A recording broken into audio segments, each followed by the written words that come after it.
وحدہ والصلاة والسلام علی من لا نبی بعد اما بعد۔ صفحہ نمبر 215 سورہ یوسف، سورہ نمبر 12 آیت نمبر 25۔ اعوذ باللہ من الشیطان الرجیم، بسم اللہ الرحمن الرحیم۔ واستبقا، اور وہ دونوں بھاگے، سیدنا یوسف علیہ السلام اور وہ عورت عزیز مصر کی بیوی، البابا، دروازے پر، دروازے کی طرف بھاگے۔ وقدت، اور اس عورت نے پھاڑ دی، قمیصہ، ان کی قمیص، من دبر، پیچھے سے، والفیا، اور ان دونوں نے پایا، سیدہا، اس عورت کے خامن کو، اس کے سردار خامن کو، لدى الباب، دروازے کے پاس۔ قالت، تو کہا، ما جزاء، کیا بدلہ ہے، من، اس کا، اراد باہلک، جو ارادہ کرے تیری بیوی کے ساتھ، تیرے اہل کے ساتھ، سوءا، برائی کا، الا، سوائے اس کے، اور کیا ارادہ ہو سکتا، اور کیا سزا ہو سکتی ہے، یہ کہ اسے ان یسجن، قید کیا جائے، او عذاب علیم، یا دردناک عذاب دیا جائے۔ قال، تو یوسف علیہ السلام نے کہا، ہی راودتنی، یہی، اسی نے مجھے پھسلایا ہے، عن نفسی، میرے نفس سے، وشہد شاہد، اور گواہی دی، گواہی دینے والے نے، من اہلہا، اس کے اہل میں سے، اس کے خاندان میں سے، عورت کے خاندان میں سے، ان کان قمیصہ، اگر ہے قمیص، قدّا، پھاڑی گئی، من دبر، پیچھے سے، فکذبت، تو یہ فصدق، ان کان قمیصہ، اگر ہے قمیص، قدّا، پھاڑی گئی، من قبل، آگے سے، فصدقت، تو یہ عورت سچ کہتی ہے، وہو من الکاذبین، اور وہ جھوٹوں میں سے ہے۔ وَإِن كَانَ قَمِيصُهُ، اور اگر ہے قمیص ان کی، قدّا، پھٹی ہوئی، پھاڑی گئی، من دبر، پیچھے سے، فکذبت، تو یہ عورت جھوٹ بولتی ہے، وہو من الصادقین، اور وہ سچوں میں سے ہے۔ فلما رآ، پس جب دیکھا، قمیصہ، ان کی قمیص کو، قدّا، جو پھٹی ہوئی تھی، من دبر، پیچھے سے، قالت، اس نے کہا، انہ من کیدکن، بے شک یہ تمہاری، یہ بے شک وہ تمہاری تدبیروں میں سے ہے۔ تمام عورتوں کا اس نے کہا، تم عورتوں کی تدبیروں میں سے ہے۔ ان کیدکن عظیم، بے شک تمہاری تدبیر عظیم، بڑی ہے۔ یوسف، اے یوسف، اعرض عن ھذا، اعراض کریں آپ، منہ موڑیں اس سے، واستغفری، اور اس کو کہا استغفار کر، گناہ کی معافی مانگ، لذنبک، اپنے گناہ کی، انک کنت من الخاطئین، بے شک تو خطا کاروں میں سے ہے۔ تو جب آپ نے پیچھے پڑھا، جب عورت نے سیدنا یوسف علیہ السلام کو پھسلانا چاہا، تو یوسف علیہ السلام نے یکسر انکار کر دیا کہ میں نہ شکری نہیں کروں گا، اللہ نے مجھے، میرے اس آقا نے بھی مجھے اچھا ٹھکانہ دیا ہے، اور ظالم لوگ کامیاب نہیں ہوتے۔ تو اللہ فرماتے ہیں کہ وہ ہمارے مخلص بندے تھے، اس لیے ہم نے فحاشی اور بے حیائی ان سے پھیر دی۔ اب جب وہ خاتون جو آپ کو کمرے میں لے جا کر دروازے بند کر چکی تھی، آپ کو برائی کی دعوت دے رہی تھی، آپ تو اللہ کے نبی تھے، پاک باز تھے، پاک دامن تھے، آپ نے اپنی جان چھڑانے کے لیے وہاں سے دوڑنا شروع کیا، باہر کی طرف، کہ اس سے جان چھوٹ جائے، اور اس خاتون نے آپ کے پیچھے بھاگنا شروع کیا۔ کیوں؟ کہ بھاگنے نہ دوں، باہر نہ جانے دوں۔ وہ بھاگ رہی ہے، آپ بھی بھاگ رہے ہیں، آپ بھاگ رہے ہیں بے حیائی سے بچنے کے لیے، اپنے آپ کو بچانے کے لیے، وہ بھاگ رہی ہے آپ کو پکڑنے کے لیے کہ آپ ہاتھ سے نہ نکل جائیں، آپ باہر نہ چلے جائیں۔ تو یہ دونوں جب بھاگے تو ظاہر بات ہے اس عورت نے آپ کو بھاگتے ہوئے پیچھے سے پکڑا، آپ کی قمیض پیچھے سے پھاڑ دی گئی، آپ کی قمیض پھٹ گئی، ظاہر آپ آگے کی طرف بھاگ رہے ہیں اور وہ پیچھے سے پکڑ رہی ہے، باہر جانے نہیں دے رہی، تو پیچھے سے قمیض جو ہے وہ پھٹ گئی۔ تو جب یہ یوسف علیہ السلام کو اللہ نے پھر بھی بچا لیا، وہ نکل گئے، تو دروازے پر دیکھا اس عورت کا خامند آ رہا ہے۔ اب یہ آگے دونوں بھاگ رہے ہیں، سامنے سے خامند آ رہا ہے۔ اب یہ عورت فوراً خامند کو دیکھ کر پینترا ہی بدل دیتی ہے، کہتی ہے، ما جزاء من اراد باہلک سوءا، جو آپ کی اہل کے ساتھ برائی کا ارادہ کرتا ہے اس کی کیا سزا ہونی چاہیے؟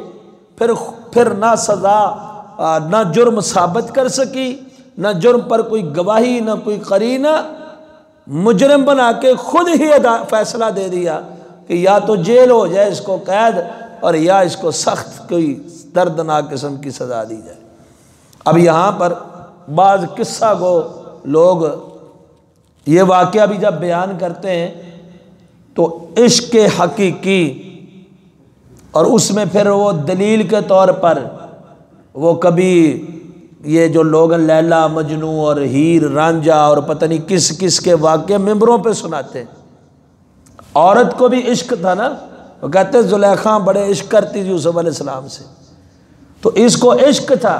یہ عشق اتنا حقیقی ہے، اتنا حقیقی، جس کو لوگ کہتے ہیں بڑی زبردست چیز ہے، خدا کے ساتھ عشق کے لیے وہ اس عشق کی جو ہے وہ دلیلیں دیتے ہیں۔ اب اس کی سچائی کا آپ اندازہ لگا لیں، ابھی فریفتہ ہے، جان نچھاور کر رہی ہے، مر مٹنے کو تیار ہے، آپ کی محبت میں پھنسی ہوئی ہے، آپ کو برائی کی دعوت دے رہی ہے، اس کے لیے خامند کے ساتھ جو ہے خیانت کی مرتکب ہو رہی ہے، اپنے ہی گھر کے غلام کے ساتھ جو ہے وہ بدکاری کرنے پر تل گئی ہے۔ جب خامند کو دیکھا پینترا بدل کے وہ عشق اب الزام تراشی شروع ہو گئی، بہتان باندھنا شروع کر دیا۔ یہ عشق کی حقیقت ہوتی ہے۔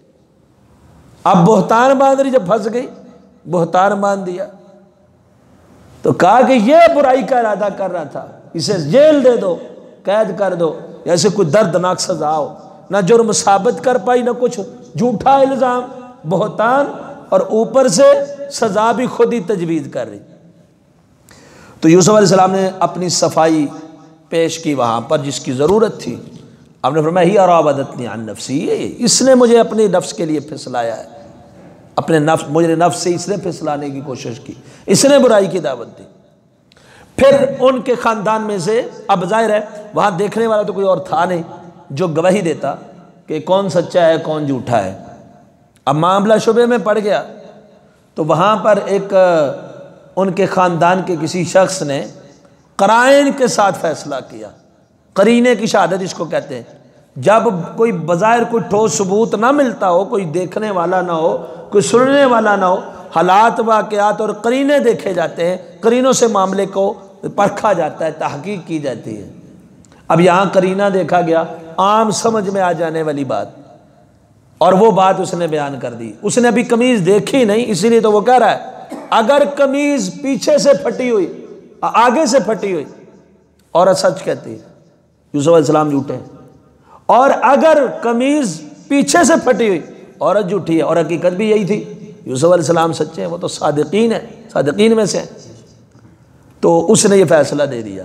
اس کی وجہ کیا ہے کہ جب یہ اس عورت کو جو ہے اگر اس کے ساتھ مزاحمت کر رہے تھے تو عورت کے جسم پر کوئی ایسے آثار نمایاں ہوتے نا کہ انہوں نے اس کو زبردستی کرنے کی کوشش کی، وہ اپنا آپ بچا رہی تھی، اس کی قمیض پھٹتی، اس کے جسم پہ کوئی خراش آتی، اس کا کوئی مسئلہ خراب ہوتا، اس کو ٹس سے مس نہیں، چھوا تک نہیں کسی نے۔ اب اگر وہ بھی پکڑتی تو یوسف علیہ السلام اگر اپنے آپ کو بچانے کے لیے پیچھے کرتی تو قمیض آگے سے پکڑتی، اپنا دفاع کرتی تو فرنٹ سے کرتی۔ یہ کیسا فرد دفاع ہے کہ پیچھے سے پکڑ رہی ہے۔ اب جب پیچھے سے پکڑ کھینچ رہی ہے، مطلب یہ ہے یہ آگے جا رہے ہیں، وہ پیچھے سے پکڑ کے کھینچ رہی ہے۔ اب جو پنجاب پولیس آپ کی مقابلے کے اندر مارتی ہے نا ڈاکو، بعض دفعہ دشمن داری میں یا پیسے لے کے بھی مار دیتے ہیں، تو وہاں بھی دیکھا جاتا ہے گولی آگے لگی ہے کہ پیچھے لگی، پھر تو کوئی مقابلہ نہیں بھائی، جاتے ہوئے کو پیچھے سے شوٹ کیا گیا۔ فرنٹ پہ لگی ہے تو ہاں سمجھ آ رہی ہے کہ آگے بندہ مقابلے والا، وہ تو پھر پنجاب پولیس ہے، وہ تو فرنٹ میں بھی مار دیتی ہے۔ تو یہاں پر کہا پیچھے سے اگر پکڑا گیا تو قمیض پیچھے سے پھٹی ہوگی، فرنٹ سے اگر پکڑا گیا تو قمیض آگے سے پھٹی ہوگی۔ تو آگے سے پھٹی ہوئی ہے تو سمجھ لو یوسف علیہ السلام سے وہ دفاع کر رہی تھی، پٹ گئی، اور پیچھے سے پھٹی ہوئی تو یوسف علیہ السلام دفاع کر رہے تھے، عورت ان کو پکڑ رہی تھی، اور ہوا بھی وہی۔ فَلَمَّا رَأَىٰ قَمِيصَهُ قُدَّ مِن دُبُرٍ، جب دیکھا قمیض پیچھے سے پھٹی ہوئی ہے تو پتہ چل گیا، معاملہ سارا کھل کے سامنے آ گیا۔ تو اس نے نا اپنی بیوی کے بوجھ کو ہلکا کرنے کے لیے ساری عورتوں کا نام لے لیا، اِنَّهُ مِن كَيْدِكُنَّ، تو ساری عورتوں کا، یہ کہ عورتوں کی یہ تدبیر ہے، یہ تمہاری تدبیر میں سے ہے، تمہاری چالوں میں سے ہے، اور اِنَّ كَيْدَكُنَّ عَظِيمٌ، بے شک تمہاری چالیں بڑی ہوتی ہیں۔ نبی کریم صلی اللہ علیہ وسلم نے فرمایا کہ مردوں کے لیے سب سے ضرر رساں، سب سے زیادہ نقصان دہ جو فتنہ ہے خواتین کا فتنہ ہے۔ عورت کا فتنہ ہے۔ ایک روایت کے مطابق نبی علیہ السلام نے فرمایا اچھے بھلے عقل مند آدمی کو یہ عورتیں جو ہیں وہ اپنے دام میں پھنسا لیتی ہیں۔ تو عورت کا فتنہ بڑا سخت اور بڑا شدید ہوتا ہے۔ تو کہا ان کیدکن عظیم، تمہاری تدبیر جو ہے وہ بڑی ہے، بہت بڑی ہے۔ پھر یوسف علیہ السلام سے کہا یوسف اعرض عن ھذا، یوسف ان سے اعراض کرو، چھوڑ دو ان کو۔ اور اس عورت کو مخاطب کر کے کہا تم اپنے گناہ کی معافی مانگو، بے شک تم خطا کاروں میں سے ہو، تم نے گناہ کیا۔ سبحانک اللہم و بحمدک۔